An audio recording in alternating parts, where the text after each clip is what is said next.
Here's Charlie Kirk on Faith, Politics, and Power, number 51. So I'm particularly concerned about your brand of Christianity. As a Christian myself, Christian nationalism I do not agree with at all. I think it's antithetical to the values of the early church. And I think, how do you reconcile especially white Christians in this America, marrying politics and power with their faith in this country?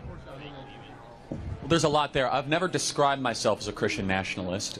So I'm a Christian and a nationalist, so I've never used those two. And then right there, that and nationalist, where in the scriptures does a Christian... Well, thank you. Jeremiah 29:7, demand the welfare of the nation that you are in, because your welfare is tied to your nation's welfare. Let me continue.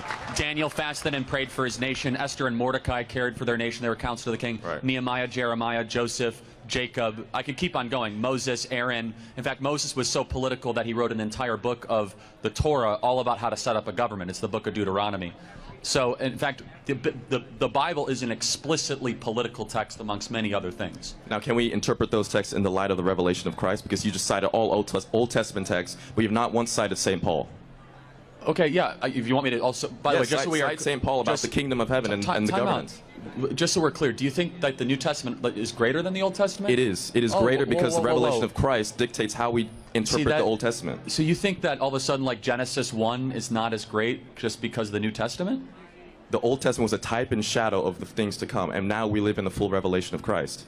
Again, that is by definition such a dangerous theological... That's not true. That's Christological theology. Hold on. Of course I believe in the resurrection. But to all of a sudden say that, like, in the beginning God created the heavens and the earth is, like, somehow lesser because of the revelation of the New Testament. Christ even said, I did not come to abolish the law of the prophets, I came to fulfill the law. In fact, he said all the laws of the prophet hang on the two teachings, Leviticus 19 and Deuteronomy 3 through 5. However, to use a New Testament example, as you asked, says in 1 Timothy, pray for your leaders in authority by name that they might make righteous and great decisions. I'm going to continue.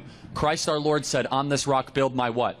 Church. Wrong. Ecclesia. It's not the word church. Oh, the word English translations of Common Bible say church, so my bad. Well, actually, it shouldn't, because the original Greek term says, on this rock build my government structure. Ecclesia was a secular word used in that time, which was all about the advancement of freedom and liberty, which are the two words in Greek, eleutheria, isonomia, which are the two words there. So the point being, Christ called us to be salt and light. We as Christians should change the environment that we come in contact with. That's what salt and light do. So why should we then not care about changing government to be more Christ-like? Pretty impressive.